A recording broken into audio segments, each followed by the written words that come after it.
ఏమే ఇందు, ఇట్రా ఈ కాపీ నీళ్ళు తీసుకెళ్లి ఆ మనీకి ఇచ్చిరా. అమ్మా రేపు నాకు పరీక్ష. ఎంత చదవాల్సిందో తెలుసా నీకు?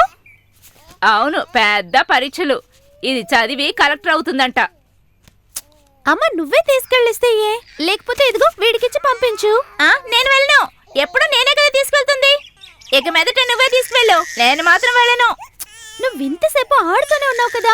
ఓసేయ్, వాడితో వాదన పెట్టుకోవద్దని చెప్తున్నానా? మర్యాదగా వెళ్ళి కాపీ ఇచ్చేసిరా పో. నేను వెళ్ళనమ్మా, నేను చదువుకోవాలి. ఇప్పుడు నువ్వు చదివి ఎవరిని ఉద్ధరించబోయేది లేదు.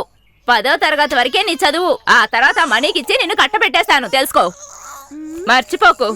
పోనీ కదా నువ్వుకుంటే బాగా. ఏమండి, ఈ కాఫీ తీసుకెళ్లి ఇవ్వమని చెప్పండి. తను పరీక్ష కోసం అక్కడ చదువుతోంది. ఏడోకు. నువ్వు స్కూల్ పక్కకే వెళ్ళుండవు. అవునయ్యా. నీకు చదువు గురించి ఏం తెలుస్తుంది? అయ్యో అయ్యో, అసలు ఇక్కడేం జరుగుతుంది?